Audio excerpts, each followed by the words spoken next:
चंद्रवंश के राजाओं के वर्णन के अंतर्गत भगवान रामचंद्र के अवतार का वर्णन,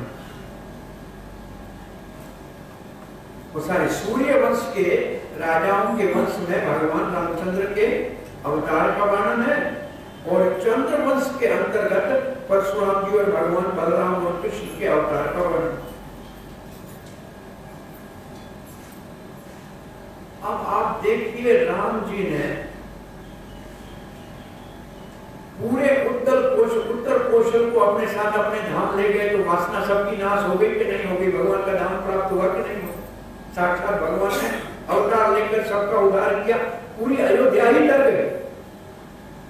इतना ही नहीं, राम जी ने लंका में कितनी कृपा की, उन दुष्ट राक्षसों को दर्शन देकर और उनका उद्धार किया, उनकी भी वासनाएं नाश हो गई। हो गए कि नहीं हो गए? भगवान चंद्रवंश में कृष्ण के रूप में अवतार लेके आए, साक्षात भगवान स्वयं भगवान जब कृष्ण पधारे तो कुरुक्षेत्र में जो भी युद्ध में सामने लड़ रहे थे कौरवों की तरफ से, वो भी भगवान का दर्शन करके अपने स्वरूप को प्राप्त कर गए, उन सबका उद्धार हो गया। कंस का उद्धार हो गया, भगवान ने अपने कर कमलों से जिसको पकड़ा। तो बताओ कि वासना का क्षय हुआ कि नहीं हुआ? क्षय क्या हुआ? बीज समाप्त हो गया। कोई कुछ साधन हो, कोई साधन नहीं हो, निस्साधन हो, अहल्या की तरह। अहल्या तो पत्थर बन गई थी ना, कोई साधन तो नहीं कर रही थी। राम जी का सामने जाना और चरण स्पर्श करना, वो अपने वापस अहल्या अपने रूप में आ गई। तो बिना साधन वालों का भी उद्धार होता है, साधन कोई नहीं। उस साधन पूजा कंस को लगाती थी अंगराज, उसको भगवान ने स्पर्श करके उसका भी उद्धार कर दिया। तो जो सुसाधन आप प्रेम से कथा सुनते हैं, उसका उद्धार हो, इसमें कौन सा संदेह रह जाता है? उस समय निस्साधन कुछ साधन का उद्धार होता है, तो सुसाधन का तो उद्धार होगा ही। तो यहां एक और बहुत बड़ी वैराग की शिक्षा मिलती है नवम स्कंद से। इसमें इतने भगवान के भक्त राज ऋषियों का वर्णन है जो धरती पे गंगा को लाए, जिनके लिए सुदर्शन चक्र रक्षा के लिए घूम रहा था। ऐसे महाप्रतापी राजा कहां चले गए? कहां है आज अम्बरीश महाराज? कहां है आज मांधाता सूर्य वंश के राजा? कहां है रामचंद्र जी का वंश? कहां है महाराज जयराती जो स्वर्ग की अप्सरा के साथ विवाह करने का समर्थ था? कहां गए? इसका मतलब इस संसार में कोई चीज स्थिर रहने वाली नहीं है। इतने बड़े बड़े वंश चले गए जिनका नाम आज हम भागवत में पढ़ रहे हैं, कौन है उसमें बचा हुआ? तो फिर हम भी यहां नहीं रहे, तो फिर हमको क्या करना चाहिए? भगवान का भजन करना चाहिए। ये नवा स्कंद वैराग की भूमिका है, तभी दसम स्कंद में कृष्ण की लीलाओं का रस आस्वादन कर सकते। जब नवे स्कंद में हमारे हृदय से कर्म की वासनाओं का बीज नाश हो जाएगा और हृदय में वैराग उत्पन्न होगा कि भगवान को ही पाना है, बाकी तो सब यहाँ रह जाना है, तब हमारे को कृष्ण लीला में रस आएगा। सो नवे स्कंद में पहले सूर्यवंश में, सूर्यवंश कहां से शुरू होगा? तो भगवान सूर्य से शुरू होगा। सूर्य नारायण, जिसको सूर्य नारायण भी कहते हैं, आदित्य भी है, रवि भी है, खग है, इसके 12 नाम है। और ये आदित्य है का मतलब आदित्य का पुत्र है, इसलिए उसको आदित्य कहते हैं, जैसे अर्जुन को कौनते कहते हैं। और इसके बहुत सारे पुत्र हैं, जैसे सूर्य का पुत्र शनिदेव भी है, सूर्य की पुत्री जमुना भी है, सूर्य के दो पुत्र अश्वनी कुमार भी हैं, ये सूर्य के पुत्र हैं, दो पत्नी सूर्य की है, छाया और संज्ञा। सूर्य का एक पुत्र है वैवस्वत मनु। सूर्य वंश शुरू होता है वैवस्वत मनु से। जो मनु इस 7वें मनवंतर का है जिसमें हम रह रहे हैं, ये वही वैवस्वत मनु है जिसका हमने कल बताया था। सत्यव्रत को मत्स्य अवतार में उपदेश दिया, वही सत्यव्रत वही मनु बना है 7वां वैवस्वत मनु। और इसका उल्लेख भगवत गीता में भी है कि भगवान ने सूर्य देव को भगवत गीता का ज्ञान दिया, सूर्य ने अपने पुत्र वैवस्वत मनु को दिया। तो वैवस्वत मनु के 10 पुत्र हुए। उसकी पत्नी श्रद्धा है मेरे नीचे में, मनु की पत्नी का नाम श्रद्धा है। और इनका कुलगुरु वशिष्ठ जी है। सूर्य वंश का कुलगुरु वशिष्ठ है। वशिष्ठ को कहा कुलगुरु बनो, मुझे नहीं बनना है। कुलगुरु बनना, कुल पुरोहित बनना तो अपने शिष्यों के सारे कर्म को उठाना होता है। तो ब्रह्मा जी ने कहा इस सूर्य वंश में भगवान राम का प्रकट होगा, आपको उसके गुरु बनने का सौभाग्य होगा। तो वशिष्ठ जी ने स्वीकार किया सूर्य वंश का पुरोहित बनना। वशिष्ठ जी यज्ञ करा रहे थे। मनु की पत्नी ने कहा मुझे कन्या पैदा हो जाए। यज्ञ के बाद लड़की हुई। महाराज ने कहा मैंने लड़का मांगा था, उसके लिए लड़की कैसे हो गई? बोला आपकी पत्नी की इच्छा थी, इसे हो गई। बोला नहीं, मुझे लड़का चाहिए। तो वशिष्ठ जी के पास कितना सामर्थ्य था कि उस लड़की को लड़का बना दिया। इससे एक्सचेंज का ऑपरेशन हो गया पहला। उसका नाम हुआ सदामणि। और इसकी कथा मैंने आपको 2 दिन पहले बताई थी। ये कहां चला गया? घोड़े के ऊपर चढ़ के सिंधी तिलावत वर्ष में। कहां है वो वर्ष? जम्मू द्वीप में, जहां इसमें हम रह रहे हैं। वो बीच में है जहां पार्वती और शंकर रहते हैं और कोई पुरुष नहीं रहता है। वहां ये लड़का लड़की हो गया, घोड़ा घोड़ी हो गया। अब बच्चा देखा नहीं तो वशिष्ठ जी से पूछा लड़का कहां चला गया? बोला वो तो शिव के लोक में चला गया है। वो कहां है? इस धरती के ऊपर एक स्वर्ग है जिसका नाम है इलावत वर्ष। तो उसको लेके आओ। शंकर जी को प्रार्थना करके ले आए। बोला ये तो लड़का है शंकर जी, अब लड़की बन गई, अब क्या करें? बोला अब ऐसे हो सकता है 1 महीना लड़का रहेगा, 1 महीना लड़की रहेगा। अब क्या है इसका भाव?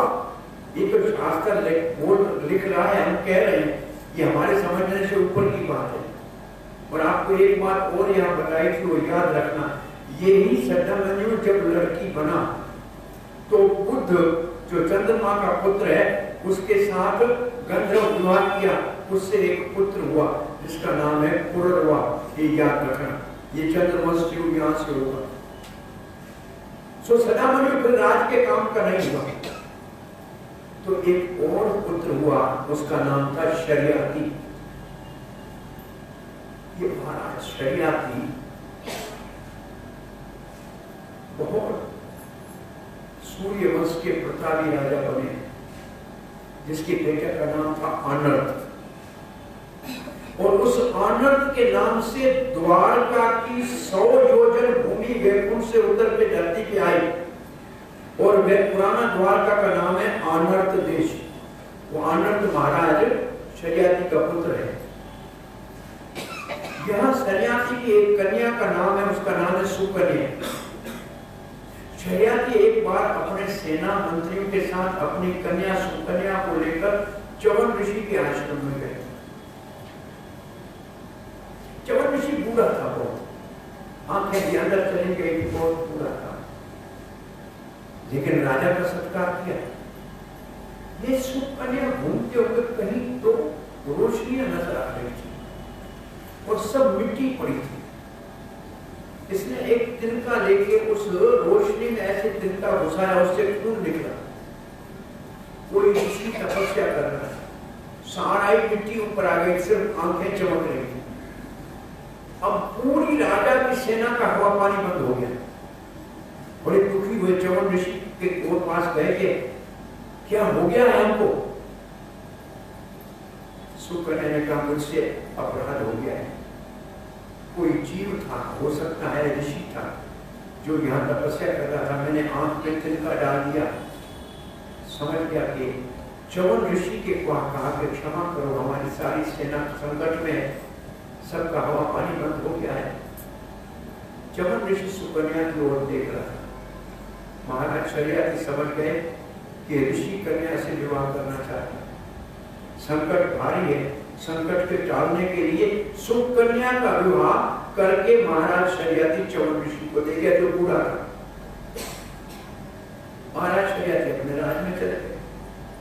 सुकन्या पतिव्रता उस बूढ़े के साथ बैठी थी। च्यवन ऋषि ने अश्विनी कुमारों को बुलाया कि तुम्हारे को वैद्य मानते हैं देवता, तुम देवता तो नहीं हो ना, देवता होके डॉक्टर, तुम हमारे को जवान बना दो, हम तुम्हारे को देवता बना देंगे। च्यवन ने उससे ये जो है सलाह दी। उसने कहा ठीक है, हम आपको देवता बना देते हैं। उन्होंने एक अमृत का कुंड तैयार किया, उसमें च्यवन ऋषि को कहा तुम चले जाओ। च्यवन ऋषि बाहर निकला तो 16 साल का नौजवान लड़का होकर निकला। सुकन्या को कहा पहचानो आपका पति कौन सा है। सुकन्या तो बड़ी असमंजस में पड़ गई, कौन सा पति है, वो तो बूढ़ा था, ये सब नौजवान है, और साथ में दोनों कुमार हैं, वो भी ऐसे ही लग रहे हैं।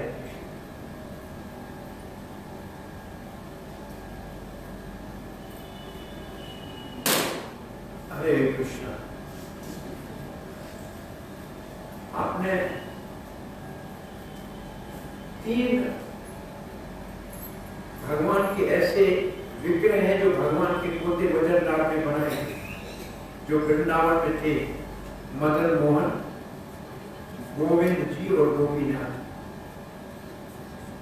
इनमें गोविंद, मदन मोहन आज करौली में है, गोविंद और गोपीनाथ दोनों जयपुर में है। जब जयपुर के महाराज की कन्या का विवाह हो रहा था करौली के महाराज के साथ, तो कहती मैं मदन मोहन को साथ ले जाऊं। राजा ने कहा भगवान पूरी देश में है, तो ये परीक्षा दिया। 3 मूर्तियां एक जैसी बनाई, आंखों पे पट्टी बांधी, बोला जो तुम्हारी अपनी ही, जिसको तुम अपना भगवान मानती हो, उसको जाके उठाओ।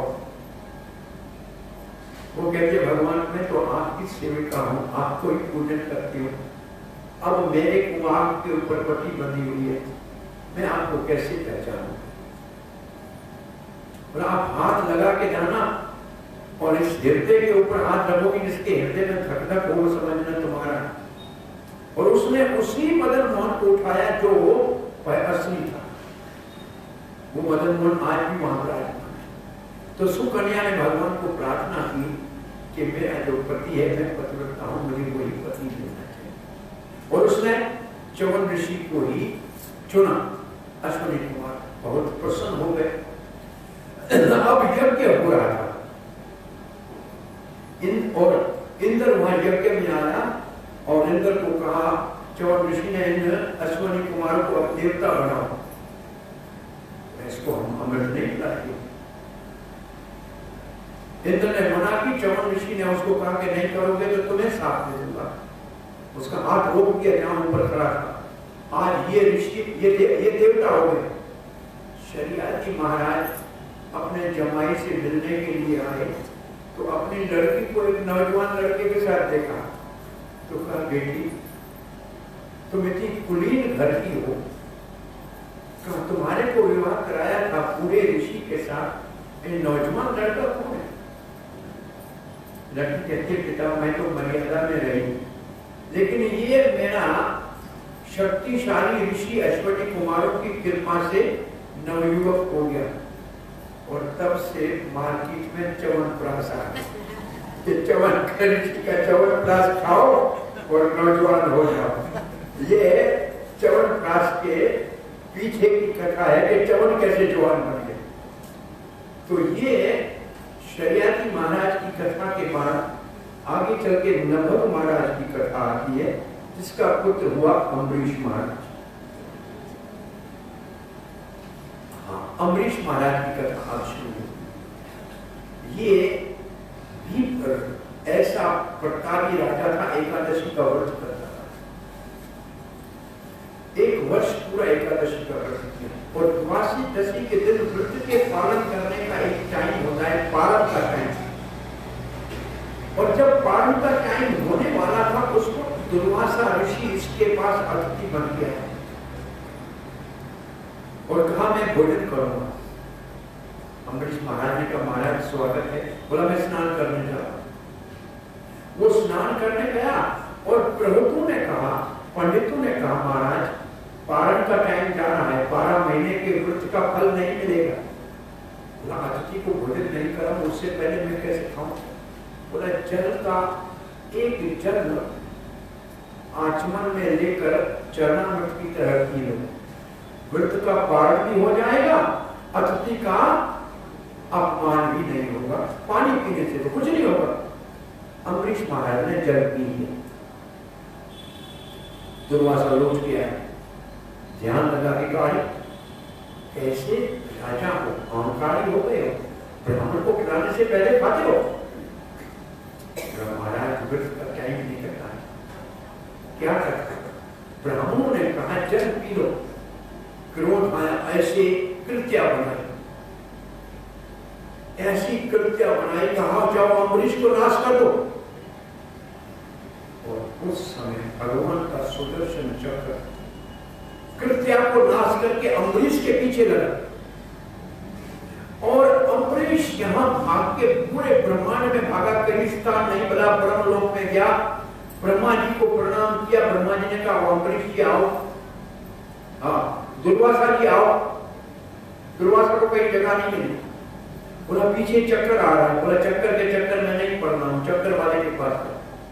ब्रह्मा जी ने कोई सहायता नहीं की। वो शंकर का अपना अंश है, शंकर के लोक में गया, कैलाश में। शंकर ने कहा आओ। बोला आओ क्या, पीछे चक्कर है। बोला चक्कर का, हम भी चक्कर नहीं, चक्कर के चक्कर में नहीं पड़ेंगे। और चले गए भगवान विष्णु के पास। अम्बरीश में कितना सामर्थ्य था कि वो सीधा वैकुंठ में जा सकता था, नारायण के पास। और जब विष्णु के पास गया तो भगवान विष्णु ने अम्बरीश को क्या कहा है, ये एक श्लोक सुनने जैसा है।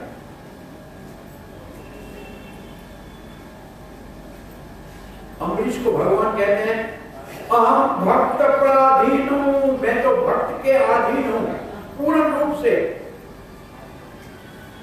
है अस्वतंत्र एवं द्वेजा, मैं स्वतंत्र नहीं हूं ब्राह्मण, मैं स्वतंत्र नहीं हूं, मैं भक्त के अधीन हूं।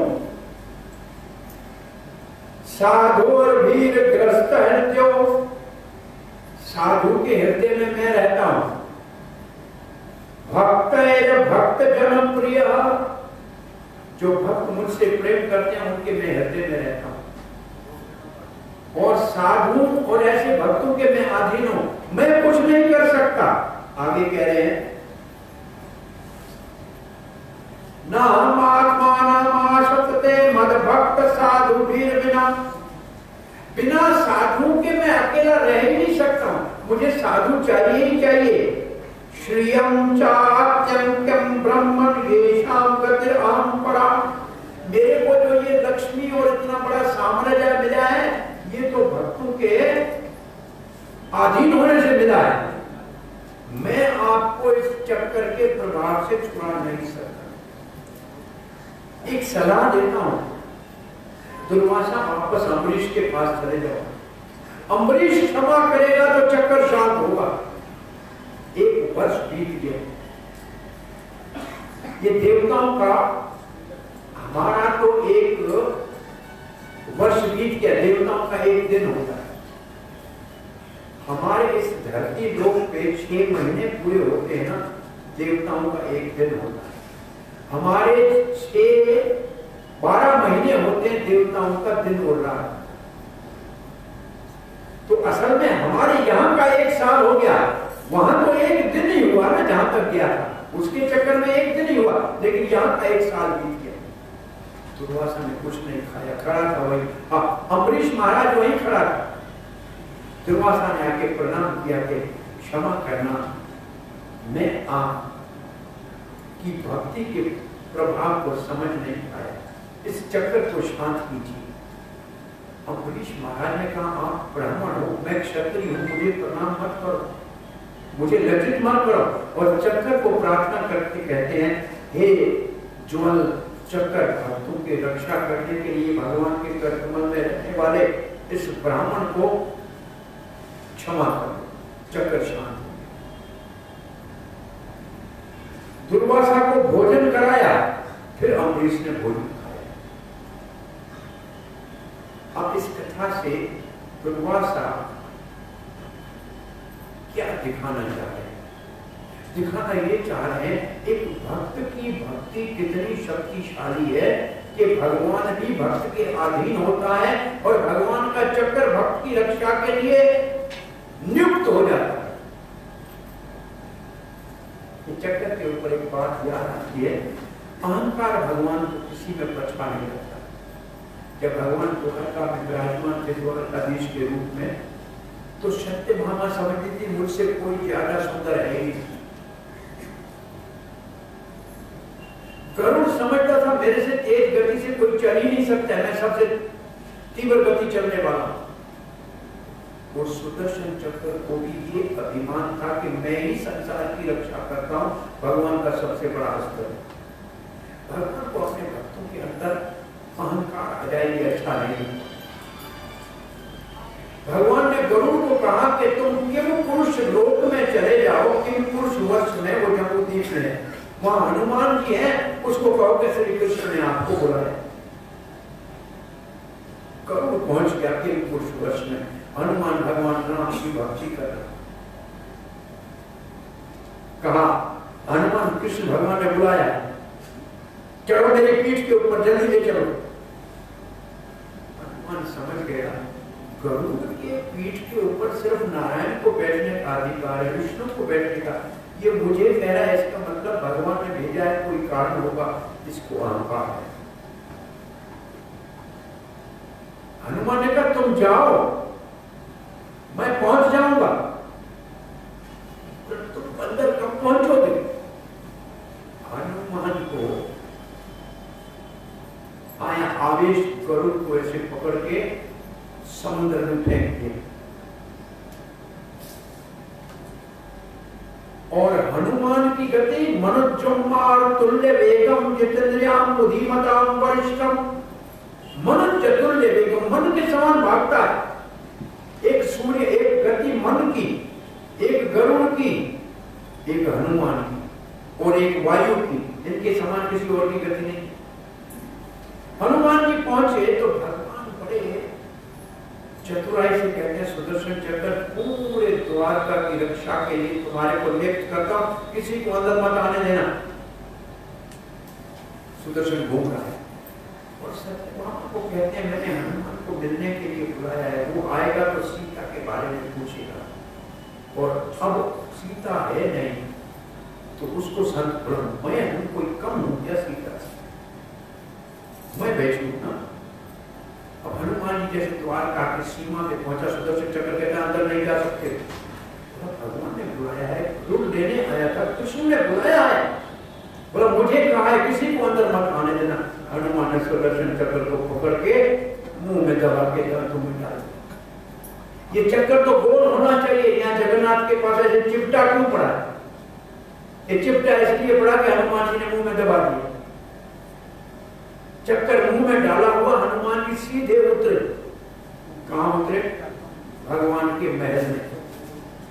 भगवान को प्रणाम करके कहते हैं किशोरी सीता कहां है? ये किसको आपने पास में बिठा रखा है? बेचारे सत्यभामा का मुंह नीचे हो गया कि मेरे को देख के तो इसको कोई भाव भी नहीं आया। और तब तक गरुड़ भीगे हुए पंखों से वहां पहुंचा, देखा हनुमान तो पहले बैठा है। यहाँ कैसे आ गए? भगवान कहते हैं हनुमान जी कुछ तो बोलो। बोला बोलूं क्या? मुंह में सुदर्शन चक्र पड़ा है, ये तो अपना चक्कर महाराज, ये आने नहीं दे रहा था मुझे। अब सुदर्शन चक्र भी बेचारा मुंह लटकाए खड़ा है, गरुड़ भी मुंह लटकाए खड़ा है, सत्यभामा को भी लज्जा आ रही है। और भगवान इस छोटी लीला से 3 अपने भक्तों का जो थोड़ा अहम भाव आ गया था उसका हरण कर लिया। बात किससे आई थी? चक्कर से। तो चक्कर भगवान का चिपटा कैसे हो गया? तो गोल होना चाहिए, हनुमान जी ने मुख में इसको दबा दिया। तो ये अम्बरीश की कथा के बाद अपने पास कथा आती है 9वें स्कंद में।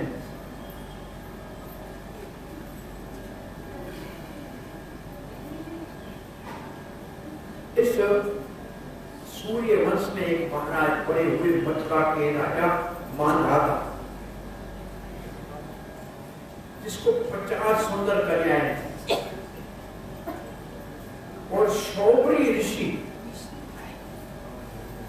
जमुना के पास एक सरोवर में तपस्या कर रहा। एक दिन गरुड़ वहां आया। अब आश्चर्य एक बात का लगेगा, सब वैष्णव भगवान विष्णु के भक्त होते हैं ना, वो शाकाहारी होते हैं। आज ये बात भी आप समझ लो, एक गलत धारणा लोगों में है, वो वैष्णव का मतलब है साग सब्जी खाने वाले। वैष्णव का मतलब है भगवान विष्णु के अनुयायी। वेजिटेरियन नहीं, वेजिटेरियन वैष्णव नहीं, वैष्णव वो है जो विष्णु के अनुयायी है। और विष्णु के अनुयायी ऐसे ही वेजिटेरियन होते हैं। उस भगवान को भोग वही लगता है तो वो शुद्ध होता है, इसलिए उसको वैष्णव का मतलब है विष्णु के भक्त। ये वैष्णव का माना है। एक ऐसा विष्णु का भक्त वैष्णव है जो सब्जियां नहीं खाने वाला है, वो है गरुड़। वो तो मछली खाता है। गरुड़ एक ऐसा वैष्णव है जो मांस भक्षी। वो जमुना में मछली खा रहा था, उसका धर्म है। शौबरी ने उसको शराप दे दिया, कभी यहां आएगा तो तुम्हारे प्राण निकल जाएंगे। भगवान के भक्त को, वाहन को, गरुड़ को, विनता के पुत्र गरुड़ को शराप दे दिया। इसके कारण इतनी बड़ी भारी तपस्या करने वाला शौबरी ऋषि एक मत्स्य और मछली को संभोग करते जल के अंदर देखा और काम की वासना उत्पन्न हुई, उसकी भक्ति भंग हुई। बाहर निकल के मानधाता के राज में आया, कहा महाराज मेरे को विवाह करना है। महाराज ने कहा ये बूढ़ा, मेरी कन्याएं नवयुवक। बोला आप अंदर चले जाइए रणवास में, जो कन्या आपको पसंद करे उसके साथ विवाह करो। राजा ने कहा इस बूढ़े को देख के कौन पसंद करेगी इसको? शौबरी के पास योग का बल था, नवयुवक ऐसा हो गया 50 की 50 कन्याएं कहेंगे हमको इससे शादी कर। और सबने शौबरी के साथ शादी कर। और शौबरी ऋषि का ऐसे पतन हुआ, मानधाता के कन्याओं के साथ इनका विवाह हो गया। और ये मानधाता बहुत बड़ा प्रसिद्ध मथुरा का राजा हुआ। और इसके बाद कथा आती है, मानधाता के वंश में एक महाराज हुए, बहुत बड़े प्रतापी। उनका नाम है महाराज सगर। सगर नाम क्यों पड़ा? स का मतलब साथ, गर का मतलब विष, जिसका जन्म विष के साथ हुआ। तो सगर के पिता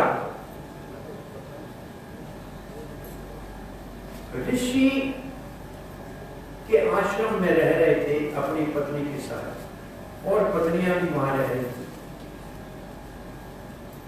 तो महाराज की पत्नी को गर्भ हो गया और महाराज का शरीर शांत हो गया।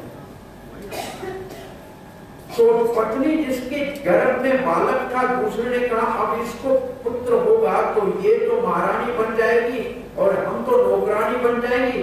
उन्होंने विष दे दिया। लेकिन महाराज की तपस्या इतनी थी कि विष ने बालक के ऊपर कोई प्रभाव नहीं डाला। बालक का जन्म हुआ तो साथ में विष पड़ा था, तो उसका नाम हो गया सगर। ये महाराज सगर सूर्य वंश में, माधाता के वंश में ऐसे महान राजा हैं जिनके एक रानी से एक पुत्र हुआ, अंजस वंश। ये त्यागी था, इसने संसार से कुछ नहीं लेना था। मैं आपको बताऊं, भागवत में एक जड़ भर ऐसा है जिसने दुनिया से कुछ लेना देना नहीं। आपको पता है जड़ भर। एक महाराज प्रहलाद का पुत्र उत्कल ऐसा है जिसने संसार से कुछ नहीं लेना देना। एक सगर का पुत्र अंजस वंश है, ये दुनिया में कुछ नहीं लेना चाहता है, उसको राज नहीं चाहिए, वो अलग है। सगर महाराज की दूसरी रानी से 60,000 पुत्र हुए और महाराज सगर अश्वमेध यज्ञ कर रहा था। यज्ञ का घोड़ा चोरी हो गया। ये लड़के उनको ढूंढते ढूंढते गंगा सागर पहुंचे, कपिल ऋषि के आश्रम में। घोड़े को वहां देखा, चुराने वाले को नहीं देखा। उन्होंने समझा ऋषि ने चुराया है। ऋषि की ओर गए, ऋषि ने आंखें खोली, 60,000 भस्म हुए। ये सगर के पुत्र वापस नहीं आए। सगर का पोता अंशुमान घोड़े को ढूंढते ढूंढते ढूंढते ढूंढते गंगा सागर पहुंचा, कपिल के आश्रम। कपिल को प्रणाम किया, कहा महाराज हमारे 60,000 काऊ यहाँ आए थे। आए थे, ये भस्म का ढेर पड़ा है, वो मेरे ऊपर आक्रमण कर रहे थे और अपने आप भस्म हो गए। बोला इनका उद्धार कैसे होगा? बोला गंगा अगर धरती पे आएगी तो इनका उद्धार होगा। अंशुमान ने राज किया, इनका बेटा हुआ दिलीप। दिलीप को राज दे के अंशुमान तपस्या करने चले गए हिमालय में। गंगा नहीं आई, अंशुमान का शरीर शांत हो गया। दिलीप महाराज ने भी राज किया। जब उनके घर में भागीरथ पुत्र हुआ तो भागीरथ को राज देके दिलीप तपस्या करने चले गए। दिलीप की दूसरी पीढ़ी ने तपस्या की, गंगा नहीं आई। भागीरथ ने कहा राज बाद में करूंगा, पहले गंगा को धरती पे लाऊंगा। दो हमारे पीढ़ी के परिश्रम करके चले गए हैं। आज भागीरथ तपस्या करने गंगोत्री गया। अब गंगोत्री जो गए हैं, आप देखेंगे गंगा के ऊपर भागीरथी शिला है। उस शिला के ऊपर बैठ के भागीरथ ने तपस्या की। आकाश से गंगा धरती के ऊपर उतर आई। माता गंगा अपने आदि देविक रूप में आई, जो गंगा भीष्म की माता है। भीष्म गंगा का पुत्र है, तो गंगा का आदि देविक रूप है, वो देवी है। मगरमच्छ उसकी सवारी है। गंगा को देखकर भागीरथ प्रसन्न हुआ, बोला देवी की कृपा करके हमारे पूर्वजों का उद्धार कीजिए, आप कपिल आश्रम तक चले। गंगा ने कहा मैं नीचे आऊंगी तो मेरा पांव इतना तेज है कि मैं पाताल में चले जाऊंगी, आपका काम नहीं होगा। और दूसरा, आप ही लोग मुझ में नहाएंगे तो मेरा पाप कौन धोएगा? गंगा फिर चली। भागीरथ ने केदारनाथ में जाकर भगवान भोलेनाथ को प्रार्थना की कि गंगा धरती पे आना चाहेगी, उसके वेग को कौन संभालेगा? भोलेनाथ ने कहा उसके वेग को मैं जटाऊं में संभालूंगा, आप उसको आश्वासन दे दो। और तब साधु संत जो बद्रिक आश्रम में और गंगोत्री और जमुनोत्री में थे, उन्होंने कहा कि भागीरथ गंगा को ये विश्वास दिलाना कि हम गंगा के तट पे जब स्नान करेंगे उनके सारे पापियों के पाप धुल जाएंगे। भागीरथ ने फिर मां गंगा का आह्वान किया। गंगा आई, बोला कैसे मैं जहां नीचे आऊं? बोला शंकर जटाओं में धारण करेगा। गंगा नीचे आई, शंकर जी ने जटाओं में धारण किया। आज शंकर जी का नाम हो गया गंगाधर, गंगा को धारण करने वाला। गंगा और थोड़ी देर के लिए तो जटाओं में गंगा को उलझा दिया, बाहर ही नहीं आई गंगा। फिर गंगा नीचे उतरी। वो गंगा जब गंगोत्री से आती है तो उसका नाम है भागीरथी। वो भागीरथी आती है, फिर अलकनंदा में मिलती है, तब देव प्रयाग पे, और तब उसका नाम हो जाता है गंगा। गंगा का मतलब है चलने वाली, जो बहती है। और यही जब मायापुर से गुजरती है तब इसका नाम हो जाता है जाह्नवी। आगे भागीरथ का रथ है, पीछे गंगा जा रही है। भागीरथ मुड़ के देखता है गंगा है नहीं, गई कहां? जाह्नू ऋषि बैठा था, उसकी सामग्री पड़ी थी पूजा की, गंगा बहा के ले गई, उसने गंगा पी लिया और गंगा है ही नहीं, गंगा पूरी पी गया महाराज जाह्नू। भागीरथ ने कहा जाह्नू महाराज, बहुत 3 पीढ़ियों की तपस्या के बाद गंगा धरती पे आई है, हमारे पुरुषों का उद्धार कराना है, आप गंगा को। तो उन्होंने, जाह्नू ने अपनी जान से गंगा को घुटने से निकाल दिया, कहा ये मेरी पुत्री है, जाह्नवी, अब ले जाओ। तब उसका नाम जाह्नवी है।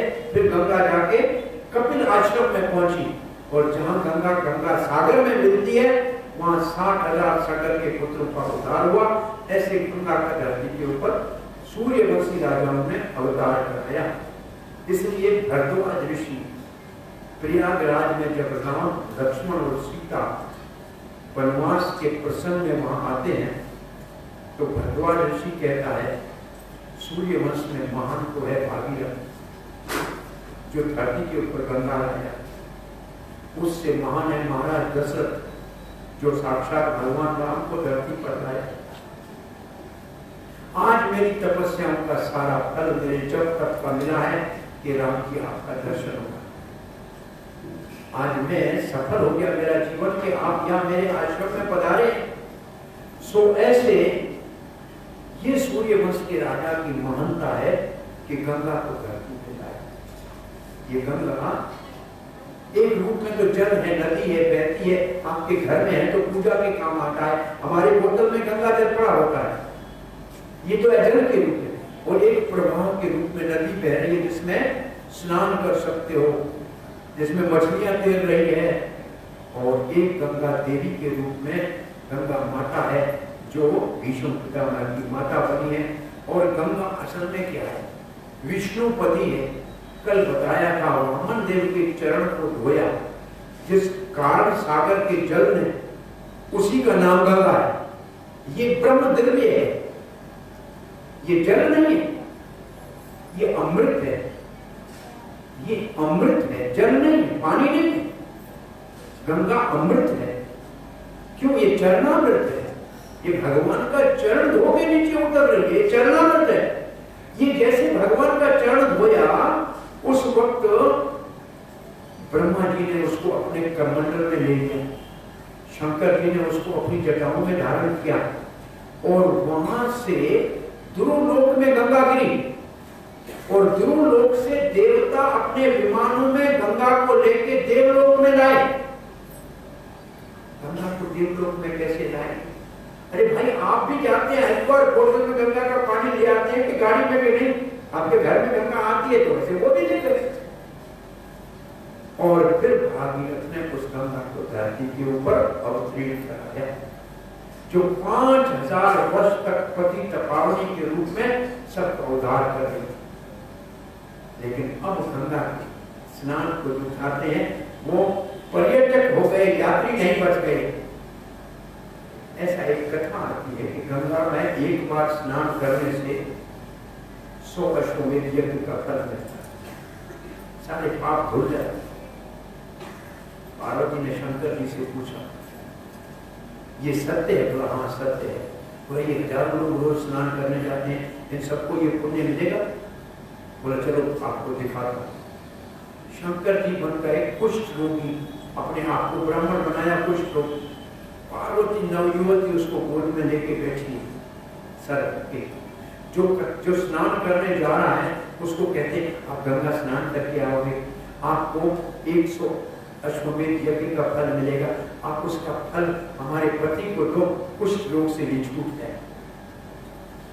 कोई कुष्ठ रोगी को नहीं देख रहा है, सभी सुंदर पार्वती को देख रहे हैं। क्या क्या करोगे इस कुष्ठ रोगी को, क्या करोगे इसको फल देंगे, हम अच्छे हैं हमारे साथ चलो।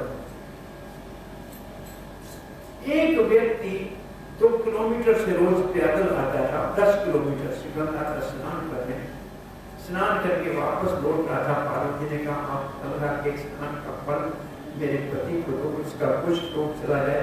उसने बोला माँ तुम्हारा कल्याण हो, हम तो रोज स्नान करते हैं, फिर हमको कल मिल जाएगा ये फल। आज फल मैं संकल्प करके आपको देता हूँ। अब तो कुष्ठ रोग से शंकर जी ठीक हो गए और अपने रूप में प्रकट हो गए। कहते पार्वती बताओ कितने स्नान करने वालों को फल मिले? एक को मिला, बाकी तो सब घूमने जाते हैं।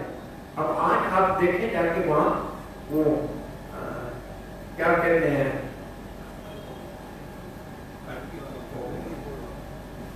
रबड़ की बोट में सब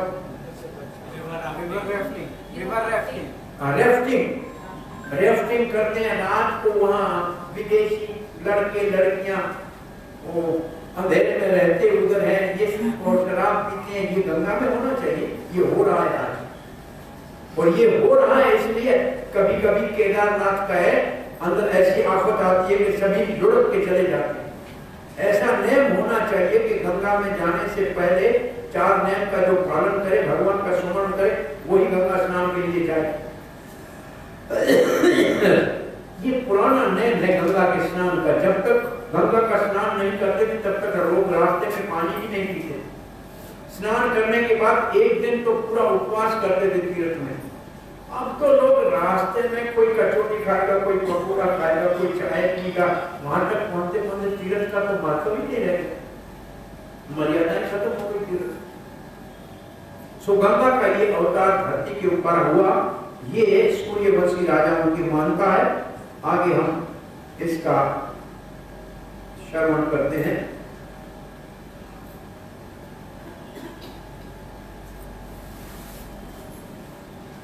अब आगे भगवान रामचंद्र के अवतार का वर्णन आ रहा है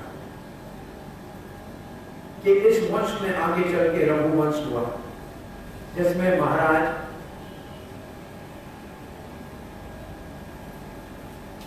दशरथ के पिता का नाम मेरे को आज नामों का इच्छा नहीं है ज्यादा कुछ कहने का।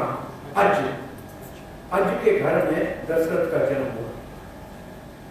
और दशरथ का एक अर्थ है जिसका रथ 10 दिशाओं में चले, जो स्वर्ग रूप में जा सकते हैं। दिशाएं कितनी है हमारे यहाँ? 10 दिशाएं हैं।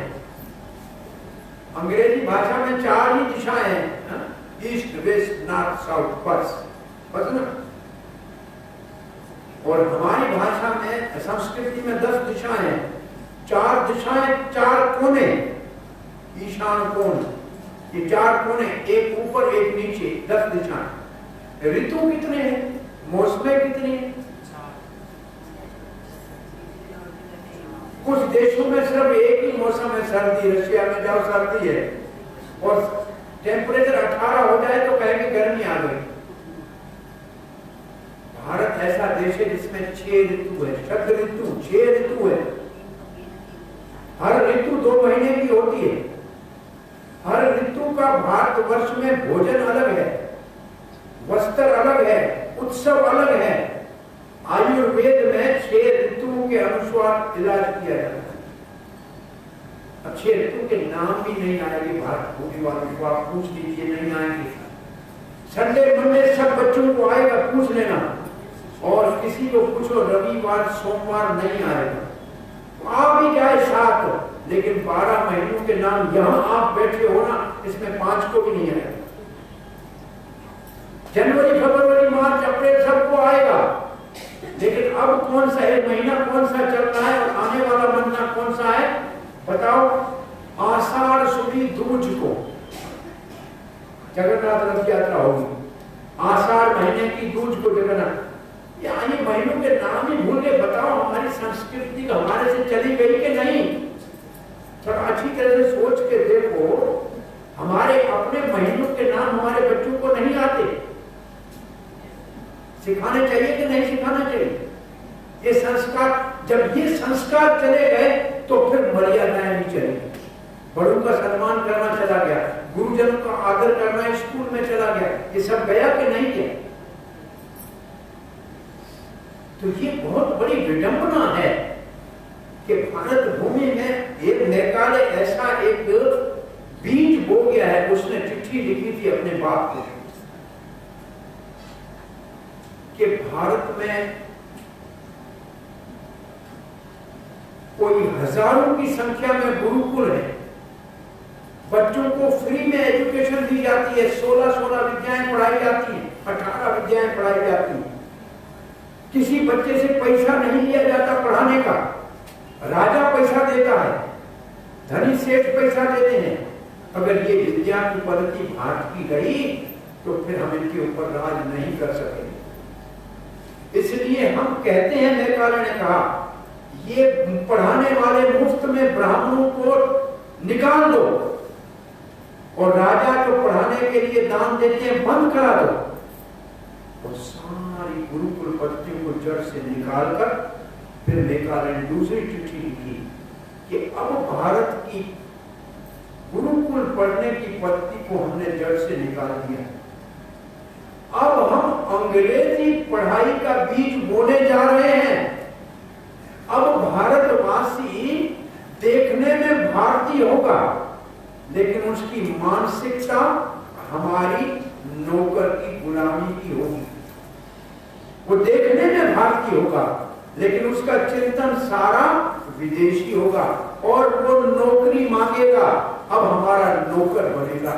और आज वो सत्य आप देखिए कि हमारी संस्कृति का ये हाल है कि नहीं।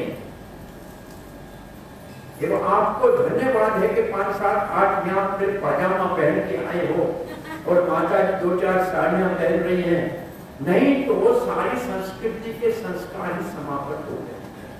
फिर भी हाथ जोड़ के ऋणी है हम श्री प्रभुपाद जी के, जिन्होंने पूरे विश्व के अंदर पुनः गुरुकुलों को शुरू करने का एक अभियान चलाया, गौशाला वहां खोलने का कार्य शुरू किया जहां गौवध होता है। अमेरिका में गौशाला चालू करी, वहां गुरुकुल 67 में चालू की, डलास में। संस्कारों को वापस लाने के लिए बहुत बड़ा एक आंदोलन और अभियान चलाया है। ये संस्कृति की सुरक्षा अति आवश्यक है, संस्कारों को बचाना चाहिए, ये बहुत जरूरी है। 12 महीने के बच्चे क्या नहीं कर सकते कि हमारे कर सकते हैं, लेकिन ना हमें इंटरेस्ट है।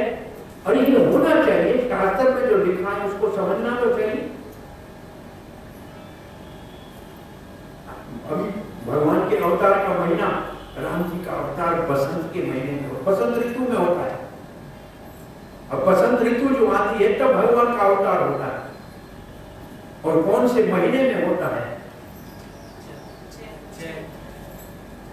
चैत्र वित्र चैत्र विचित्र महीना होता है, चैत्र महीने में होता है। हरे कृष्ण, सब सच है, सब सच। शांत है,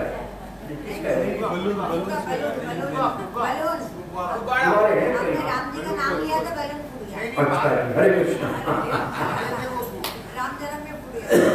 3 अध्याय में राम जी का चरित्र बताने से पहले सुखदेव महाराज कहते हैं कि आपने रामायण की कथा तो परीक्षित बहुत सुनी, इसलिए मैं संक्षेप में बताने जा रहा हूं। इसका मतलब राम कथा उस वक्त बहुत प्रचलित थी, जन जन तक, कण कण तक सबके पास ये कथा पहुंची हुई। सो मैं दशरथ की परिभाषा बता रहा हूं, और दशरथ का दूसरा अर्थ ये है जिसकी 10 इंद्रियां संयम में है। महाराज दशरथ अयोध्या के राजा इक्ष्वाकु कुल में आए हैं। राजपाट का तो आनंद है, विवाह उनका हुआ कौशल्या के साथ। ये आपने कथा शायद कहीं नहीं सुनी होगी। कौशल्या के साथ विवाह हुआ, कौशल देश है। रावण को पता था कि कौशल्या की कोख से जन्म लेने वाला मेरा काल। रावण ने कौशल्या का अपहरण कर दिया विवाह से पहले, और जाके एक सोने मंदिर में उसको बंद कर दिया। महाराज दशरथ की बारात पहुंची कौशल देश में। कौशल्या का पिता कह रहा है लड़की है नहीं जिससे विवाह करना था, अब क्या करो? सुमित्रा उसकी छोटी बहन है, सुमित्रा का विवाह दशरथ के साथ करा, क्योंकि सुमित्रा का आपको कहीं कोई पता नहीं लगेगा कहां से आए। सुमित्रा का विवाह होके बारात जब वापस हो जा रही थी तो उसी मंदिर के पास रुकी जिसमें कौशल्या बंद थी और रोने का आवाज आ रहा था। महाराज दशरथ ने कहा कौन जीप तड़प रहा है। दरवाजा तोड़ा, अंदर से सुंदर कन्या मिली और उसको बाहर जैसे आई सुमित्रा ने कहा ये तो मेरी बड़ी बहन है, इसी से आपका विवाह होना था। और महाराज दशरथ ने उसको प्रथम रानी के रूप में स्वीकार किया। सुमित्रा का विवाह तो साथ में हो ही गया था, कोई संतान नहीं हुई, एक पुत्री हुई, उसका नाम है शांता। वो पुत्री गोद में दे दी महाराज रोमपाद को, जो अंग देश के राजा थे। अब कोई संतान नहीं है तो महाराज दशरथ के कई देश, ये है तक्षशिला जो इस वक्त पाकिस्तान में है, तक्षशिला वो केकई देश है। महाराज केकई की पुत्री केकई से के साथ विवाह करने के लिए जब विचार चला तो वहां एक कन्या शुल्क लिखाया गया। कन्या शुल्क ये होता है कि मेरी बेटी का बेटा राजा बने। और ये बात सिर्फ वशिष्ठ जी को मालूम थी, गुरु जी को, महाराज केकई को मालूम थी और दशरथ को मालूम थी और किसी को मालूम नहीं। केकई कहा कि भाई विवाह क्यों करना चाह रहे हो महाराज? बोला पुत्र नहीं है। बोला फिर मेरी पुत्री से पुत्र होगा वही राजा बनेगा। बोला ठीक है, वो किसी को हुआ ही नहीं। अब 3 रानियां हो गई महाराज, फिर भी कोई संतान नहीं। तो महाराज ने गुरु वशिष्ठ को कहा कि आप अश्वमेध यज्ञ कराइए। गुरु जी ने कहा अश्वमेध यज्ञ तो मैं कराऊंगा, लेकिन आपको पुत्र चाहिए, पुत्रेष्टि यज्ञ कराना है तो ऋषि शृंग को लाना पड़ेगा, शृंगी ऋषि को लाना पड़ेगा। ये भी एक बहुत बड़ी ब्राह्मणों में उदारता है कि मैं सब काम करूंगा, ये अच्छा नहीं है, मुझसे अच्छा जो काम कर सकता है उसी को बुलाओ तो आपका भला होगा। ये बहुत बड़ी बात है। हमें एक बार अच्छा लगा, हम एम्स हॉस्पिटल में किसी अपने तकलीफ के लिए गए तो उस डॉक्टर मेरा मित्र जैसे था, कहा मैं सर्जन हूँ लेकिन मैं चाहता हूँ कि आपकी सर्जरी मैं दूसरे डॉक्टर से कराऊंगा क्योंकि उससे आपको ज्यादा लाभ। और दोनों एक दूसरे डिपार्टमेंट का सर्जरी के 2 यूनिट में, एक का प्रोफेसर वो था, एक का वो था, लेकिन उसने कहा मैं नहीं करूंगा, उससे कराऊंगा, आपको फायदा होगा। मैंने कहा ऐसे बहुत कम लोग दुनिया में मिलते हैं जो कहें कि मुझसे अच्छा ये है, इससे काम करा। सभी अपने आप को अच्छा मानते हैं। लेकिन ऋषि वशिष्ठ ने कहा ऋषि शृंगी, और शृंगी कौन है? बोला विभानिक का बेटा है। विभानिक का मतलब जिसके घर में कोई बर्तन नहीं है। और विभानिक ने अपने बेटे शृंगी को किसी स्त्री का मुंह देखने के लिए दिया ही नहीं था। वो जानता ही नहीं स्त्री होती क्या है, उसको अखंड ब्रह्मचारी बना रहा था। ये पैदा कैसे हुआ था? विभानिक इतनी तपस्या कर रहा था कि इंद्र ने अप्सरा को भेजा और अप्सरा को विभानिक ने कहा तुम क्यों आई हो? बोला इंद्र ने भेजा आपका तप भंग करने के लिए। बोला जाओ। बोला जाऊंगी तो इंद्र मारेगा। बोला इंद्र तुम्हें मारेगा तो ले मेरा, ये लो मेरा तेज। और उसने कहा मैं तेरा तेज लेके क्या करूंगी? वहां एक हिरण था, पानी पीने हिरणी आई थी, वो विभाजिक का तेज हिरणी को दे दिया और हिरणी को उसी समय 2 छोटे सिंह के साथ बच्चा हुआ, उसका नाम हुआ सिंह। तो विभाजिक का तेज अप्सरा ने तो लेना नहीं था, वो शृंगी का जन्म हो गया। अब शृंगी हुए, अब इसने कहा मेरे बेटे को तो किसी स्त्री का मुंह नहीं दिखाना है, मेरा तप भंग हो गया। लेकिन महाराज रोमपाद के राज में अकाल हो गया क्योंकि ब्राह्मण को दान देते समय एक छोटा बहुमूल्य हीरा आ गया। इसने कहा ये तो बड़ा बहुमूल्य है, ब्राह्मण क्या करेगा? उसने उसको रख दिया, एक बड़ा हीरा दे दिया। ब्राह्मण समझ गया कि हमारे दान में महाराज के के मन में खोट आ गई, सारे ब्राह्मण अंग देश छोड़ के चले गए और वर्षा बरसात नहीं हो रही, अकाल हो गया। महाराज पूछने लगे लोकपाल, अब हमारे देश में वर्षा कैसे होगी? कहा कि ऋषि शृंग अगर आपके धरती के ऊपर पांव रखेंगे तो वर्षा होगा। वो उसको लाएगा कौन? विभांडिक के सांप से कोई नहीं जा सकता है। तो जो महाराज अंक के देश में नृत्य करने वाली कलाकार थी, जिसको बिगड़ी हुई भाषा में वैश्या कहते हैं, वो नृत्य करने वाली राजाओं को उन्होंने कहा, राज के कल्याण के लिए ये हम भार उठाएंगे, आप हमको एक बड़ी नाव बना के दो। उन सबने ब्रह्मचारी के वस्त्र पहने, अपने बड़ों बालों का ऊपर जटाएं बना दी, और जहाँ विभांडिक बैठा का, विभांडिक के आश्रम के पास खड़ी थी, विभांडिक बाहर चला जाए, अकेला शृंग हो तब उससे मिलने चली जाए। तो शृंग उनको कहे कि आओ ब्रह्मचारी महाराज कैसे पधारे, और उनको उठा के कल मूल दे, और ये रसगुल्ले और गुलाब जामुन के हमको ये प्रसाद खाती हैं। विभांडिक को वो शृंगी को वो प्रसाद खिलाते खिलाते, और जब जाए तब उनसे मिल के जाए। एक दिन विभांडिक को थोड़ी देर के लिए दूर चला गया, शाम तक आया नहीं। इन्होंने कहा आज हम वापस जाएंगे हमारे आश्रम। अब वो शृंगी कहता है आपके बगैर मैं नहीं रह सकता। उनमें इतनी आसक्ति हो गई, वो नाव में बैठा और नाव आई और पहुंचे जैसे अंग देश में, महाराज शृंगी ने पांव रखा, वर्षा होने लगी। अब महाराज शृंगी जैसे आया, रोमपाल महाराज ने अपनी बेटी शांता का विवाह उससे कर दिया। विभांडिक लौट के आया, देखा बेटा कहां चला गया, आया, और ये महाराज तो राजा बड़े चतुर होते हैं ना, जहां से विभांडिक का आने का रास्ता था वहां बहुत बड़ा एक बैनर लगा दिया, ये ऋषि शृंग नगर है, ये विभांडिक पुत्र नगर है। अब वो सब जगह में देखता आ रहा है, मेरा और मेरे बेटे की नाम का प्रशंसा हो रही है।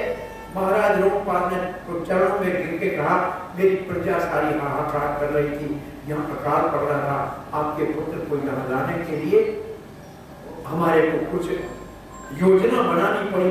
अब कम से कम हमारा राज सुखी हो गया, लेकिन मेरा कोई उत्तराधिकारी नहीं है।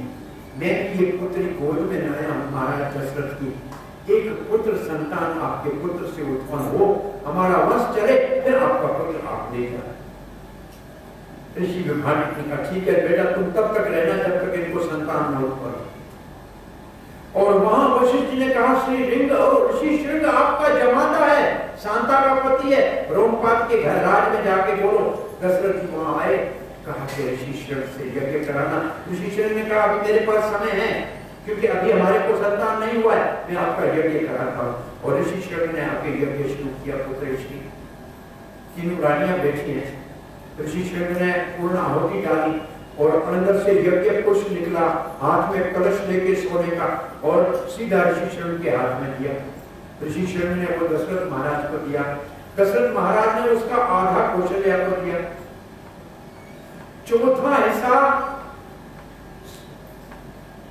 केकई को दिए, बाकी बचा चौथा हिस्सा। वो दो आने दोनों रानियों के हाथ में रखे। 2 आने कौशल्या ने सुमित्रा को दी,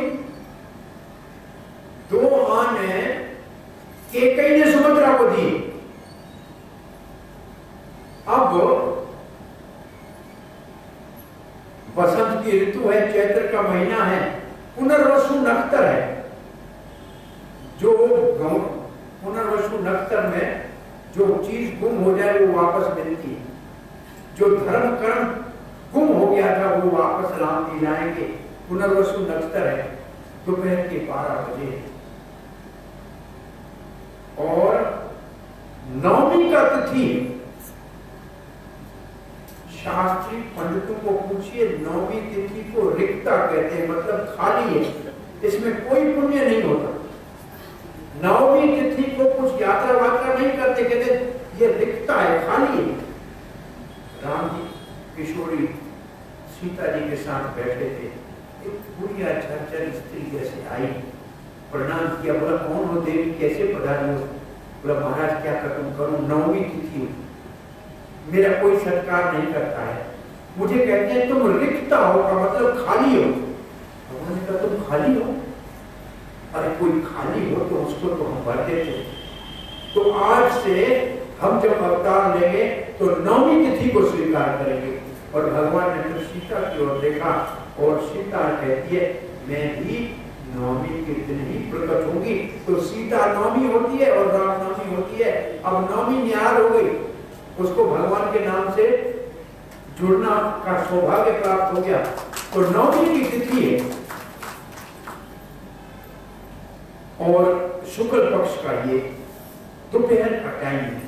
चंद्र जब सूर्य पूरे प्रकाश में होता है तब सूर्य वंश में भगवान श्री रामचंद्र का प्रकट हुआ। उसके बाद कैकेयी ने भरत को जन्म। अब सुमित्रा ने 2 बच्चों को जन्म दिया, लक्ष्मण और शत्रुघ्न। अब आप देखिएगा जो कैकेयी ने अंश दिया था सुमित्रा को, उससे लक्ष्मण हुआ, वो राम के साथ सदा रहेगा। और जो कैकेयी ने अंश दिया था उससे हुआ शत्रुघ्न, वो हमेशा भरत के साथ रहेगा।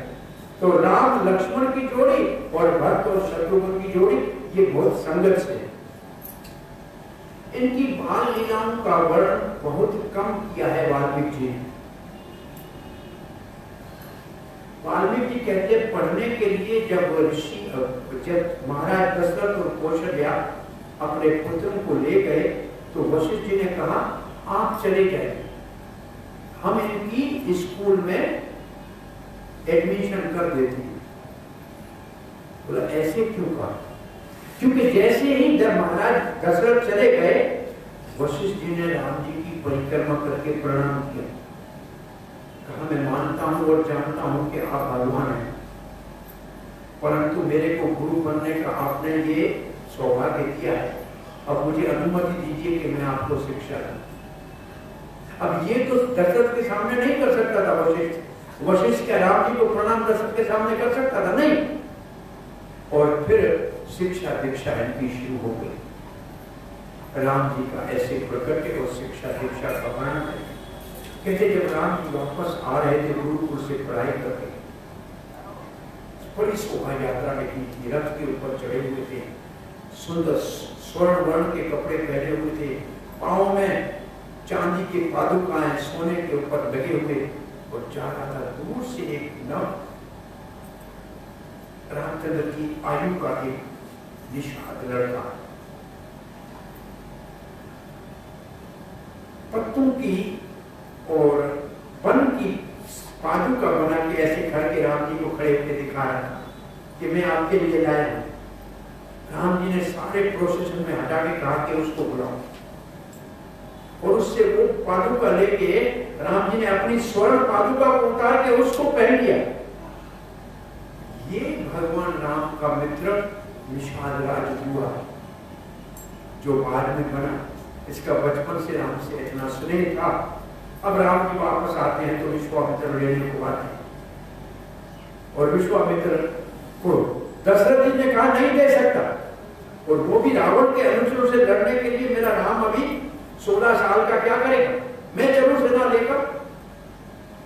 विश्वामित्र ने कहा आपके राम को आपका गुरु वशिष्ठ जानता है, मैं जानता हूं, आप पुत्र मोह में है इसलिए नहीं जानते। वशिष्ठ ने कहा मेरा नाम ले लिया। तो वशिष्ठ जी ने कहा कान में महाराज दशरथ ये विश्वामित्र समर्थ है, गायत्री को साक्षात्कार किया है, मैं इसके तेज को जानता हूं, ये आपके पुत्र को दिव्य अस्त्र शस्त्र देना चाहता है। और इतना ही नहीं, ये हम जो सोच रहे थे कि हमारे बच्चों का विवाह कहाँ होगा, ये राम जी का विवाह भी करा देगा। ये सुनते ही महाराज दशरथ ने कौशल्या को कहा और सबने कहा ले जाओ, राम अकेला नहीं लक्ष्मण भी साथ ले जाओ। कहते हैं गुरु जी के 2 शब्दों से सारा 1 मिनट में विचार बदल गया महाराज दशरथ का। पहले नहीं देना था, आपको 1 के बजाय 2 ले जाओ। और चलते ही पहले सरयू में स्नान किया है, आगे विश्वामित्र चल रहे हैं, पीछे राम जी, पीछे लक्ष्मण। कहा मैं आपको अबला विद्या देता हूँ, ये विद्या आपको मैं जो दे रहा हूँ, भूख नहीं लगेगी, प्यास नहीं लगेगी। आपको नींद नहीं आएगी, आप कोई प्रश्न पूछा जाए उसका उत्तर दे देंगे और आपको संग्राम में कभी थकावट नहीं होगी। मैं विशेष आपको ये विद्या देता हूँ, ये विद्या है विश्वामित्र ने राम जी को दी और राम जी ने ये फिर लक्ष्मण को दी।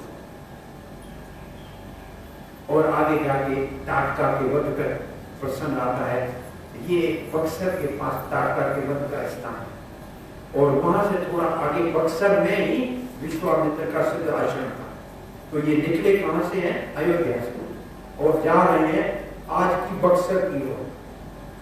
ये बक्सर कोई है बक्सर वाला जाने? बक्सर, अब ये यात्रा हमारी दुबई से 200 आदमी आ रहे हैं रामलीला के सब स्थल देखने के लिए, तो वो जाएंगे, बक्सर भी जाएंगे और राम जी के विवाह स्थल जनकपुर भी जाएंगे नेपाल में, और सीतामढ़ी वो जगह है जहाँ से सीता धरती से प्रकट हुई। ये सब स्थान देखने जाना है। जुलाई में एक यात्रा है।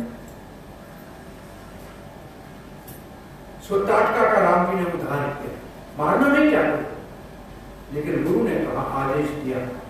तब विश्वामित्र ने कहा मैं संतुष्ट हो गया।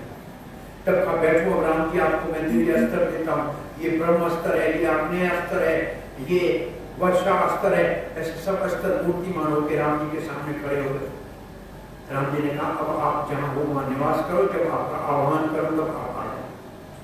और फिर सिद्ध आश्रम में पहुंच गए। विश्वामित्र ने अपना यज्ञ शुरू किया। राम जी ने बाणों के ऊपर बिल्कुल छत बना दी कि अब कोई नहीं इसका विघन रहेगा। 6 दिन पूरे हो गए।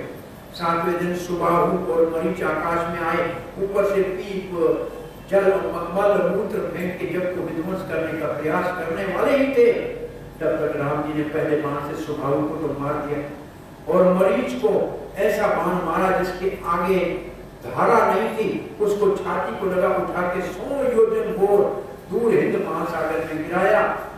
और जहां मारीच गिरा उस जगह का नाम मॉरिशस हो गया। तो मारीची से नाम बदल के मॉरिशस हो गया। अब आज मॉरिशस हम जब जाते हैं तो देखते हैं हर हिंदू के घर में बाहर हनुमान जी का मंदिर, हर हिंदू के घर बाहर हनुमान जी का मंदिर। उनको राम भक्त है बहुत बड़े। लगता है मारीच से अभी डर लगता है कि हनुमान यहाँ बैठा है, मारीच वहां जाके गिरा। अब तो विश्वामित्र कहते हैं मैं परितुष्ट वस्मी, संतुष्ट वस्मी। अब कहते हैं राम जी को शिक्षा दे दी, विद्या दे दी, अब इसके जीवन में माधुर्य को कैसे लाए, अब बच्चों को कैसे कहेंगे तुम्हारा विवाह कराना। तब तक जनकपुर नेपाल में निमंत्रण आया महाराज विश्वामित्र को के बड़े महायज्ञ का, धनुष का यज्ञ होने वाला है, आप अपने शिष्यों के साथ बताएं। राम विश्वामित्र ने कहा राम जी आप अच्छा धनुष देखना चाहते हो लक्ष्मण जी के साथ? तो उनका क्षत्रिय धनुष तो देखना चाहेंगे। तो राम जी को यहाँ से लेकर लक्ष्मण को और अपने शिशु को यहाँ से चले हैं। बीच में गंगा, बीच में इनके अपने पिताजी का, विश्वामित्र के पिताजी का स्थान आया है महाराज काजी का। कोशक की नदी और पूरी कथा अपनी बताइए। फिर गंगा को पार करते हुए गंगा के अवतरण की पूरी कथा बताइए राम जी को। तब गौतम ऋषि के आश्रम में आए हैं, अहल्या का उद्धार किया है और अहल्या और गौतम का मिलन हुआ है। तब जनकपुर के बाहर आए हैं, उनका स्वागत करने के लिए आए हैं महाराज जनक जी अपने सारे अपने पुरोहित के साथ। और जनक जी का पुरोहित जो है वो सदानंद, वो गौतम ऋषि का बेटा है। उसको पता लगा कि मेरी माता पत्थर से वापस जीवित हो गई और एक गदगद होके विश्वामित्र की महिमा गाने लगे। और विश्वामित्र की पूरी जीवनी की कथा 5 से मिलकर 7-8 अध्यायों में वाल्मीकि रामायण में 10-12 अध्यायों में सिर्फ गंगा के अवतरण की कथा और 8-10 अध्यायों में विश्वामित्र की कथा कि विश्वामित्र और वशिष्ठ में कैसे युद्ध हुआ, वो सारी कथा करके बताई। और विश्वामित्र और मेनका का आना और विश्वामित्र के द्वारा लड़की का जन्म होना जो बाद में कणव ऋषि के आश्रम में जाके रहे, ये सारी कथा बताई। और फिर विवाह का प्रसंग आता है। विवाह से पहले वो धनुष जिसको 500 आदमी उठा गया और ये शंकर जी का भारी धनुष था, वाल्मीकि रामायण में स्वयंवर पहले हो चुका है, इसमें वर्णन नहीं है जब राम गए। तुलसीदास में स्वयंवर का वर्णन है, दोनों रामायण में थोड़ा सा भाव का अंतर है। और जनक जी ने अपने वर्णन सुनाया कि ये धनुष शंकर जी से हमारे वंश में महाराज देवव्रत को मिला। देवव्रत महाराज से 21वीं पीढ़ी में मेरे पास ये धनुष आया। ये शंकर जी महाराज ने धनुष हमको दिया। शंकर के लिए दो धनुष एक बार बनाए थे विश्वकर्मा ने, एक शंकर के लिए एक विष्णु के। और शंकर ने हारने के बाद ये धनुष दे दिया विष्णु और अपना देवव्रत महाराज को। और विष्णु का धनुष परशुराम के पास आया, वो परशुराम के हाथ में। ये अलग जो बने थे, विष्णु का अपना धनुष है, उसका नाम है सारंग पाणी। वो सारंग वो तो नित्य है, लेकिन ये बनाया गया था। इसकी भी अपनी एक कथा है, ये कथा है सबको बहुत लंबी हो जाएगी। इस कथा को यहाँ रख के विवाह के को राम जी ने धनुष को देखने के लिए कहा, देखा तो विश्वामित्र से पूछा कि मैं इसको उठा सकता हूँ। जनक जी से पूछा, हाँ उठाए तो कोई ठीक है, मेरा तो भार उतर जाएगा। मैंने तो एक दिन देखा था कि मेरी ये सीता जो मेरी पुत्री नहीं है, ये तो पृथ्वी से जब मैं हल चला रहा था यज्ञ के लिए, तो सोने की हल की नीचे की फाल को कहते हैं सीत। संस्कृत में हाल की जो नीचे की फाल है उसको सीत कहते हैं। और उसके लगने से निकली थी, इसका नाम हो गया सीता। तो ये हमारी पुत्री नहीं है, हमारी ये रजवीर्य से बनी हुई नहीं है, ये तो पृथ्वी से प्रकट है। एक दिन ये सीता इस धनुष को ऐसे एक हाथ से उठा के इसके नीचे सफाई कर रही थी। जब मैंने ये सुना कि 500 लोग इसको नहीं उठा सकते हैं, मैंने उस दिन संकल्प किया जो इस धनुष को उठा के मृत्युंजय चढ़ाएगा उसके साथ सीता का विवाह। और मुझे दुख है कि सारे राजा आए और कोई भी धनुष को उठा नहीं सका, और सारे बाहर बैठे हुए कि कोई उठाएगा उसको मार देंगे। और जनक कहते हैं, और मेरे से लड़ाई करने को तैयार हो गए, देवताओं ने मेरी सहायता की, लेकिन अब राम जी अगर उठा ले तो मेरा तो कल्याण हो जाएगा। राम जी ने तो ऐसे उठाया जैसे हाथी गने को उठाता है, और बोला मृत्युंजय चढ़ाऊंगा। मृत्युंजय की जैसे रस्सी को ऊपर के थोड़ा झुकाया, बस 2 टुकड़ों में टुकड़ा टूटा, और इतना बड़ी ध्वनि हुई, सब मूर्छित हो गए। जनक महाराज नहीं हुए, वशिष्ठ जी ने अपने विश्वामित्र नहीं हुए, राम जी लक्ष्मण नहीं हुए, बाकी सब मूर्छित हो गए। अब सीता का विवाह मैंने वचन किया था, राम जी ने कहा विवाह पिताजी करते हैं, हम यहाँ नहीं करेंगे, आप उनको संदेश भेजो। जब जनक जी ने संदेश भेजा जब महाराज दशरथ को कि आपके पुत्र ने वहां विश्वामित्र के साथ आपके सीता का वर्ण करना है, आप पधारिए उधर। या जनक जी के गले में जो स्वर्ण माला पड़ी थी वो उस दूत को दी जो ये समाचार है कि आपको उपहार देता हूं, इतना अच्छा समाचार मेरे पुत्र के विवाह का राय हो। दूत ने उस माला को सर के ऊपर लगाया, छाती से लगाया, फिर कहा महाराज जिस घर में हमारी बेटी शादी के लिए विवाह किया है उस घर से हम लेते नहीं, उसको हम देते। ये संस्कार देखो पुराने। गांव की बेटी कहीं ब्याह होती थी तो वहां भी लोग लेते नहीं थे, देते। महाराज दशरथ ने यहाँ से बारात तैयार की है और वशिष्ठ जी साथ चले हैं, और अब राम लक्ष्मण पहले वहां या भरत शत्रुघ्न को लिया है, तब स्त्रियां बारात में नहीं जाती। अब जाएंगे जनकपुर में देखेंगे तो वहां कौशल्या नहीं, कैकेयी नहीं, सुभद्रा नहीं, दशरथ और वशिष्ठ जी बैठे हुए।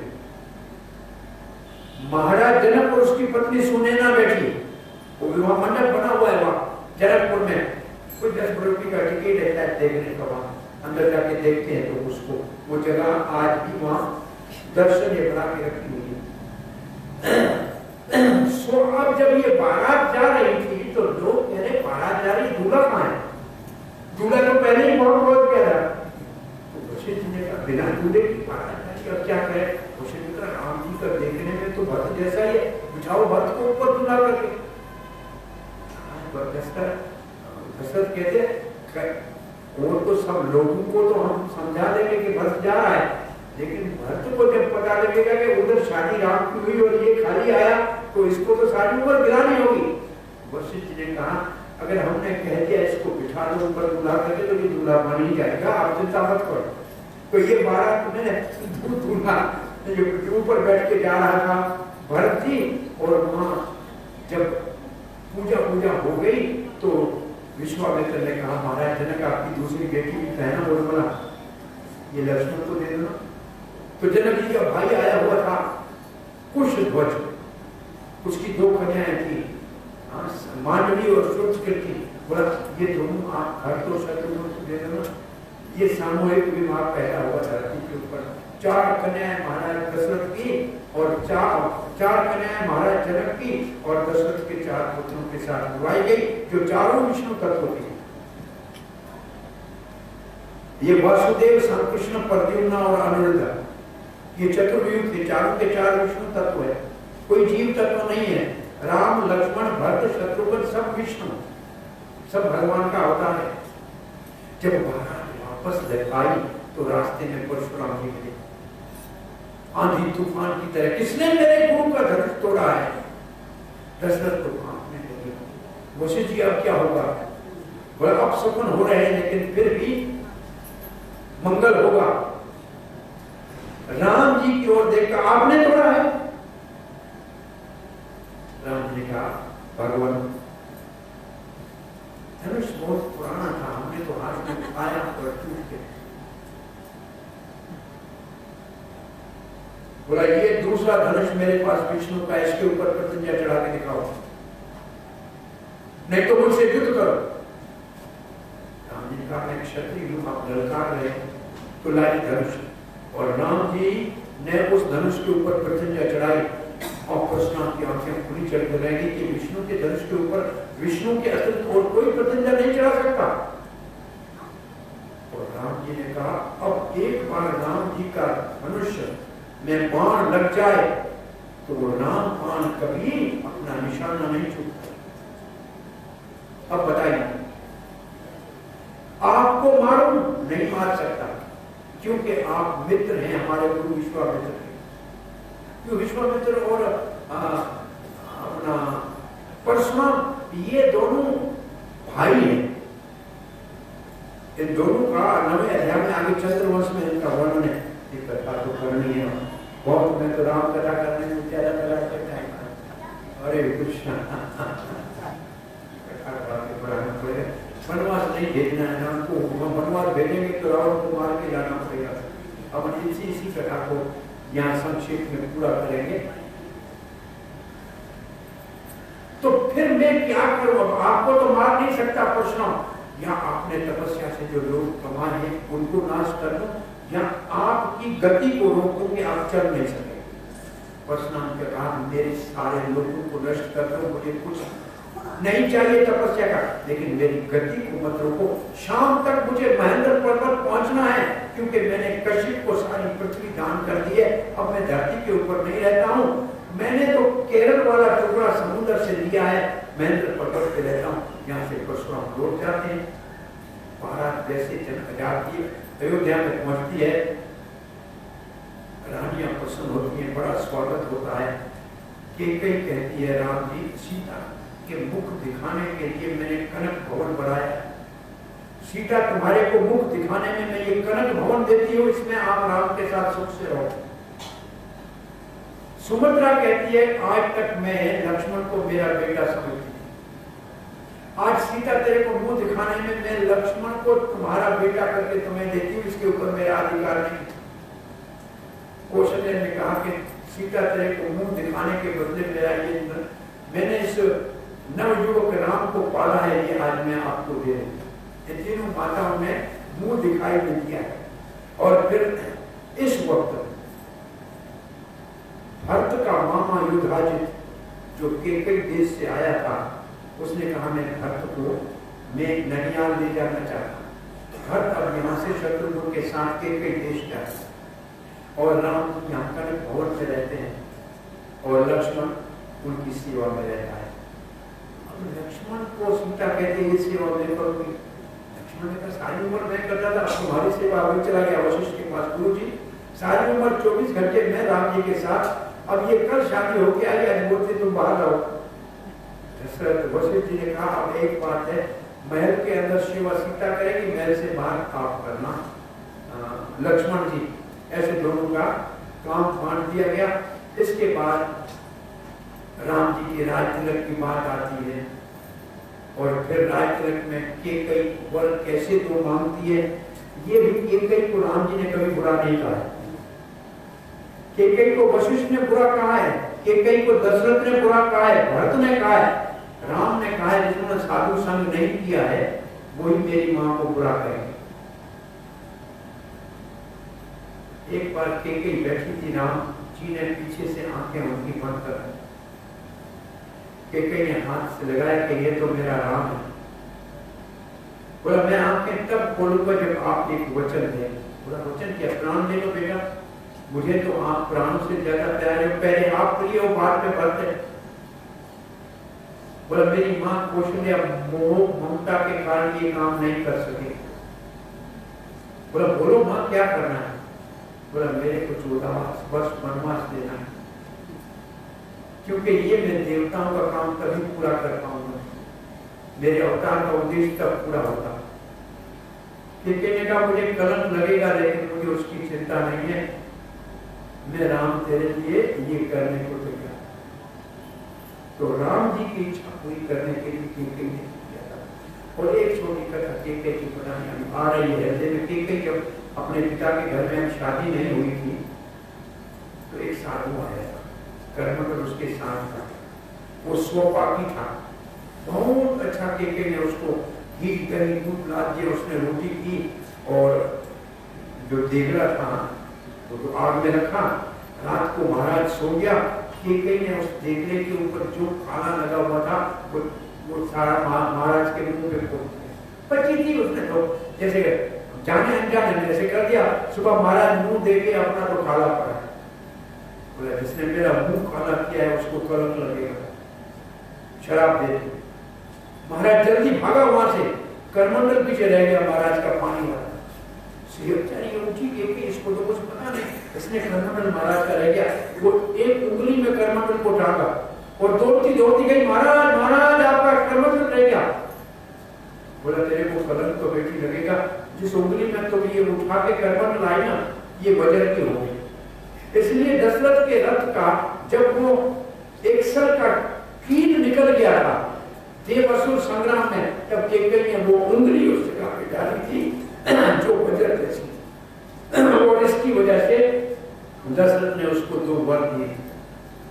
और वो दर उसने, अरे केकई कहती है आप वर मिल गए, अब कौन वर किसको चाहिए? मुझे कोई वर नहीं चाहिए। तब कोई वर नहीं मांगा, लेकिन गलत संग अपने से नीचे का संग लिया और मंत्रा से जब मंत्रणा ली तब ये 2 मांगने वर मांगने की बात आई। मंत्रा भी एक अप्सरा है जिसको देवताओं ने केकई के साथ राम के वनवास के लिए भेजा है, क्योंकि देवताओं का काम तब पूरा होगा।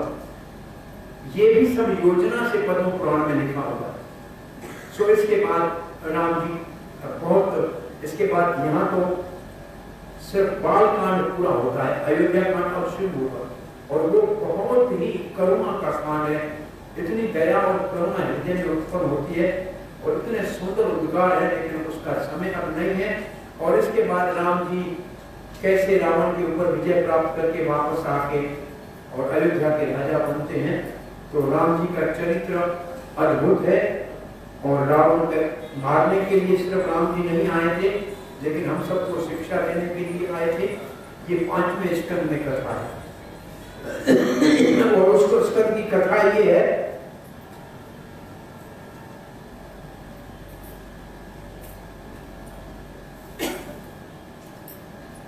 कि राम जी का अवतार सिर्फ रावण को मारने के लिए नहीं था, मानव को शिक्षा देने के लिए था।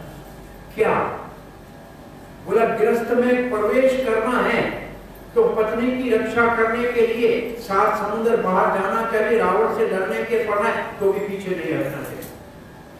संकट आएंगे गृहस्थ में, लेकिन कभी छोड़ना नहीं चाहिए। और अगर आप समझते हो कि घर गृहस्थी नहीं संभाल सकते हो तो साधु बन के ब्रह्मचारी बनो, इस झंझट में पड़ो ही मत। नहीं तो एक बार गृहस्थी बनना है तो उसकी रक्षा करना आपका धर्म हो जाता है। वैसे भी पत्नी शब्द का अर्थ है पति को पतन से बचाए, पति को गलत रास्ते से जाने से बचाए, ये पत्नी का अर्थ है। और पति का अर्थ है पात्यते इति पति, इसका मतलब जो भरण पोषण करे, जो पत्नी का भरण पोषण करे, उसके संतानों का भरण पोषण करे, उसको कहते हैं पति। और पत्नी का मतलब पति को गलत रास्ते से जाने से बचाए, पतन से बचाए। तो यहाँ इसके बाद निमि महाराज, एक इस वंश में निमि महाराज, निमि महाराज फिर 11वें स्कंद में आएंगे परसों। निमि महाराज की कथा ऐसे है कि निमि महाराज हमारी निमिष में रहते हैं, इसलिए निमिष कहते हैं।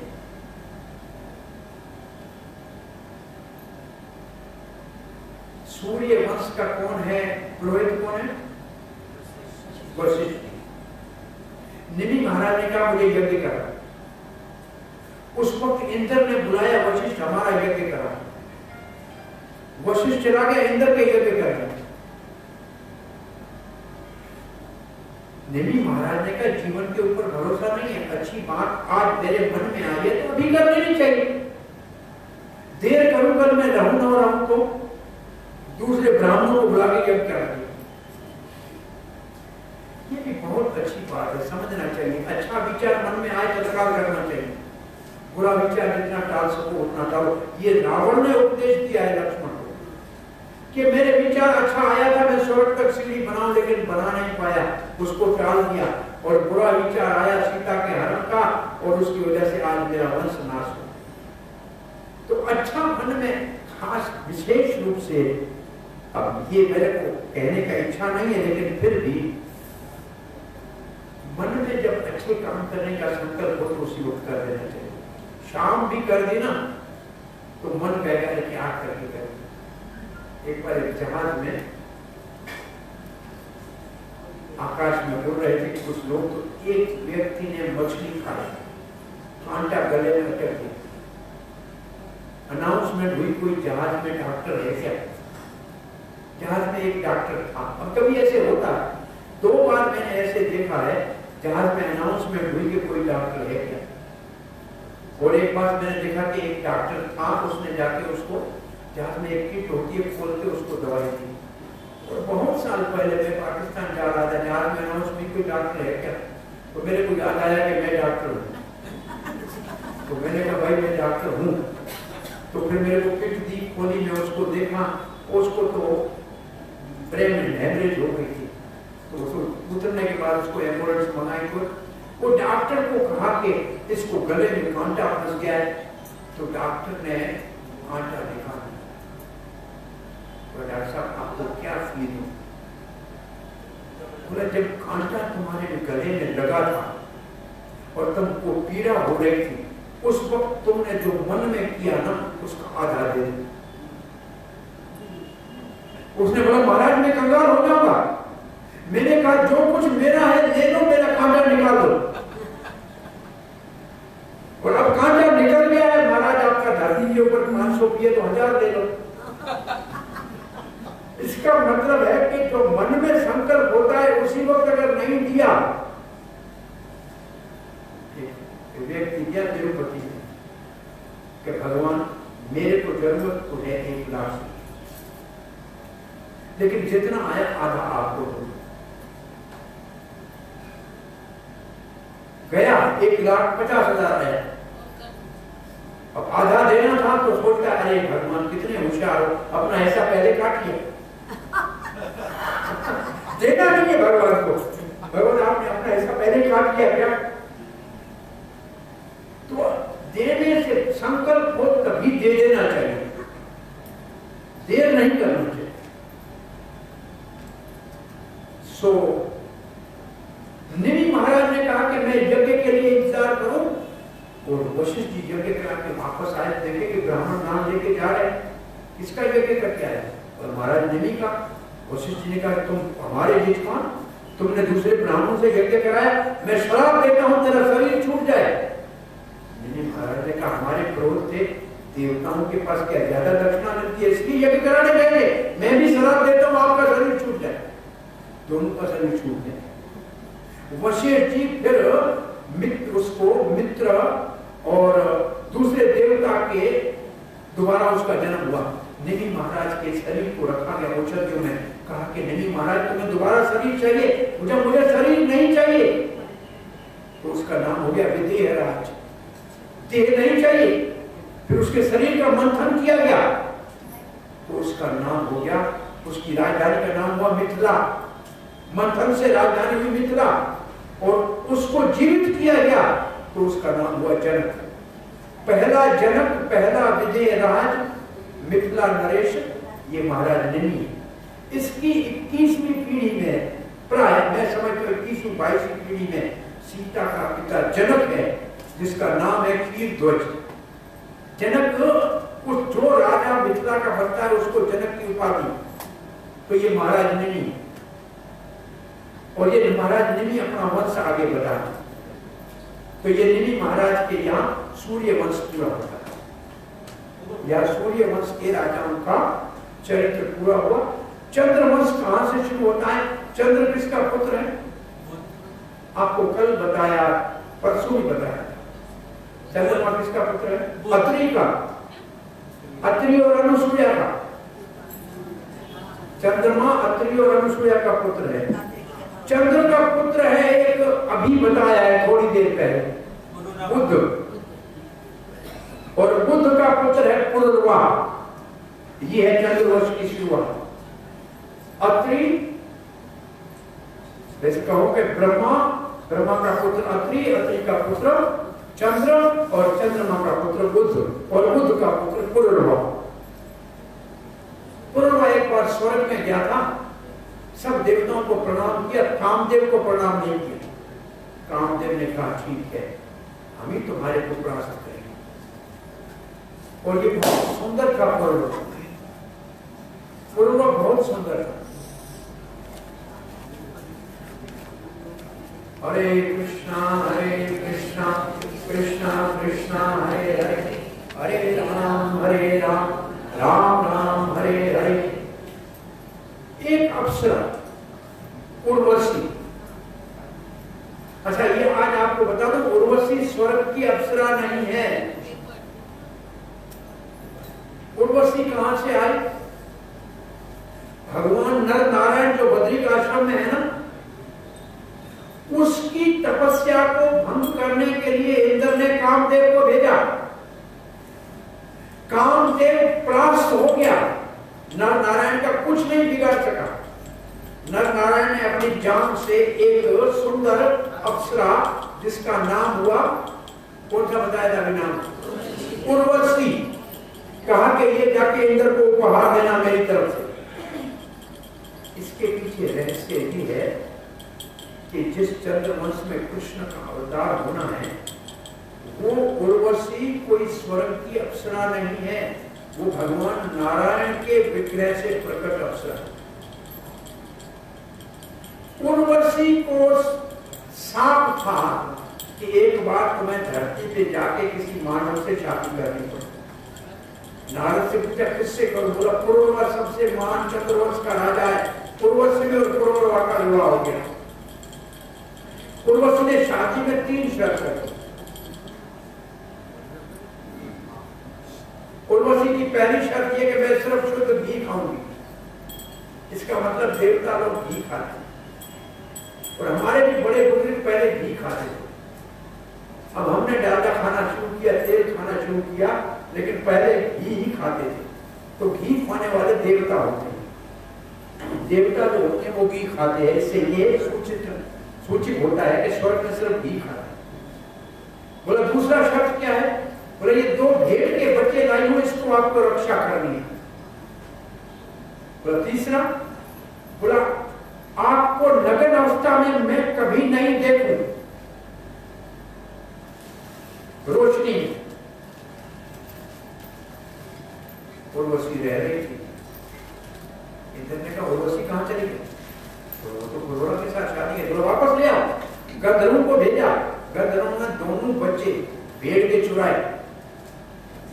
उर्वशी कह रही है तू राजा क्षत्रिय है कि लड़की की तरह चूड़ियां पहन के सोया हुआ है? उठो, मेरे भेड़ के बच्चों की रक्षा करो। महाराज जैसे निर्वस्त्र सोया हुआ था, एकदम उठे, तलवार उठाई और तब गंधर्वों ने प्रकाश किया। उर्वशी ने कहा तुमने सब अपने वचन तोड़ दिए, मैं जा रही हूं। उर्वशी चली गई। महाराज उर्वशी के पीछे भाग रहा था, उर्वशी मिली नहीं। एक दिन कुरुक्षेत्र में कुछ और देवताओं के संग उर्वशी से मुलाकात हो गई।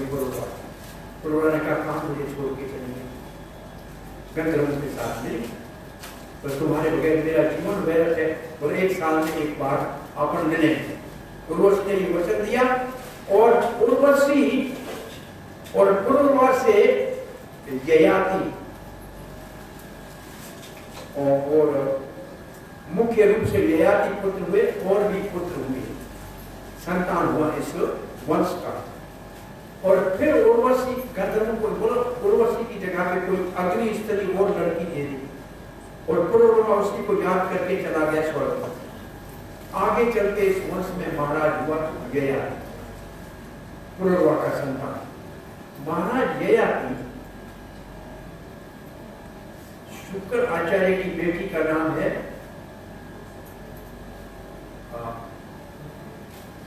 एक महाराज है विश्वपर्वा, उसकी बेटी का नाम है समृष्टा, और उसकी सहेली है शुक्र आचार्य की बेटी, क्या नाम है, समृष्टा और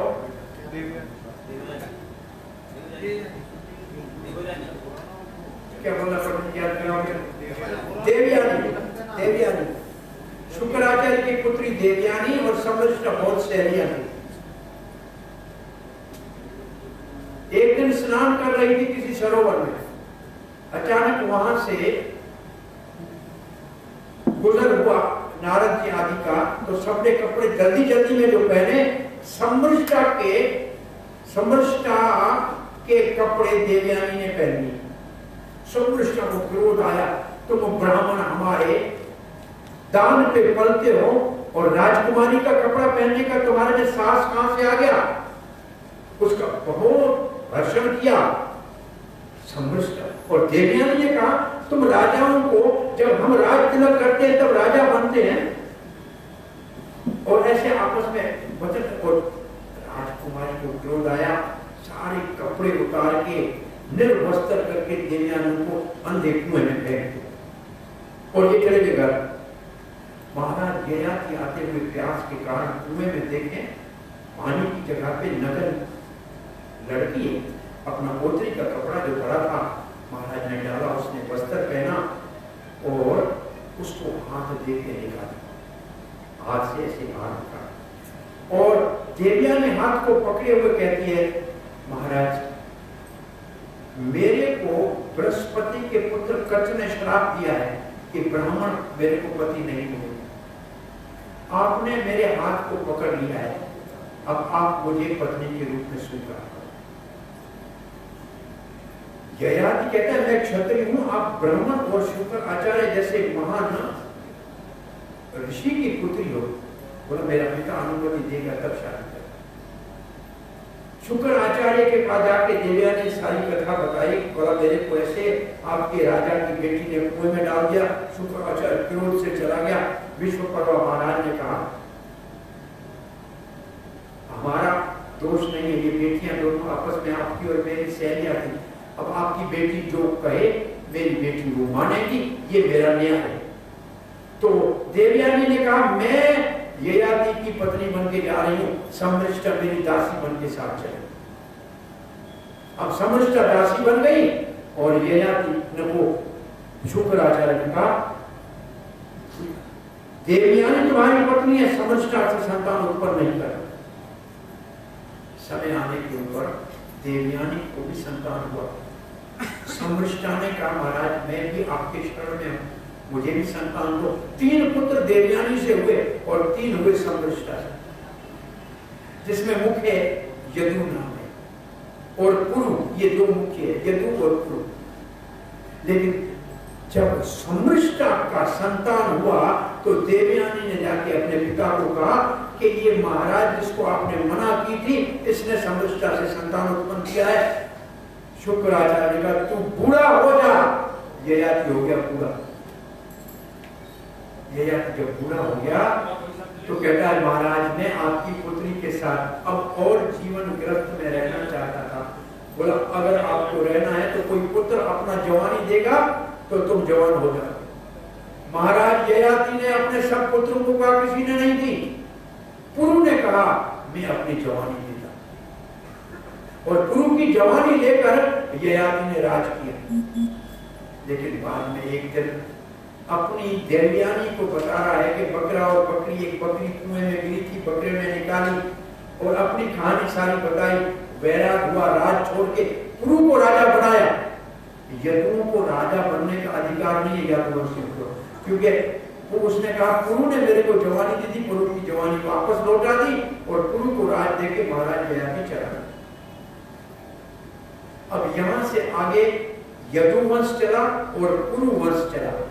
पुरु वंश में आगे चल के पुरु हुआ, उसमें कौरव हुए और मैं उसमें विशेष रूप से एक मुख्य राजा का नाम आता है, वो है महाराज अपना भरत।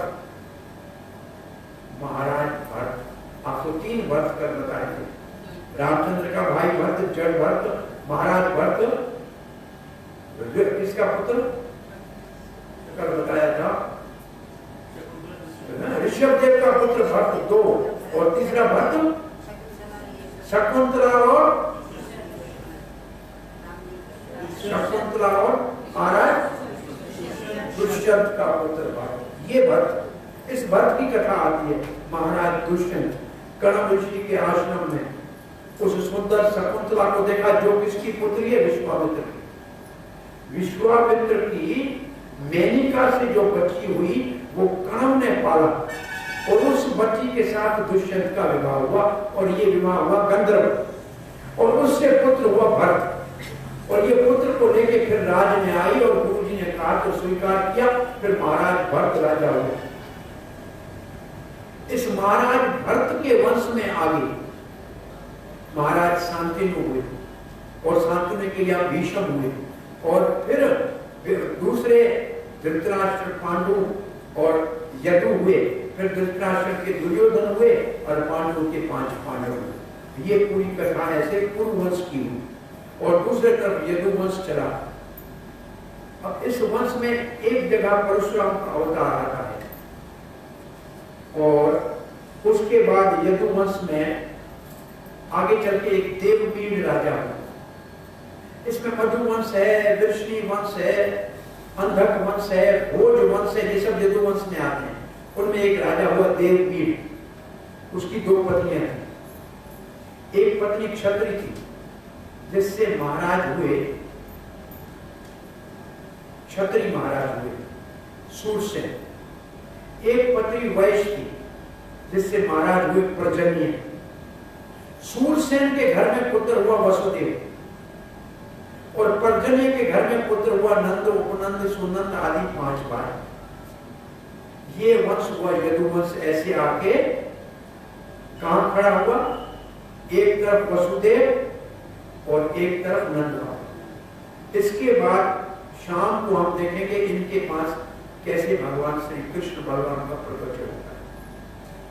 उस तरफ आगे चल के चंद्रवंश में समय का इसमें नाम और अध्याय का नाम तो होगा।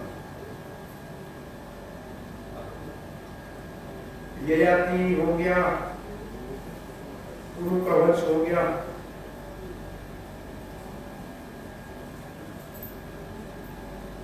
ऐसा किसी वंश में है। परशुराम का इसमें लिखा नहीं है।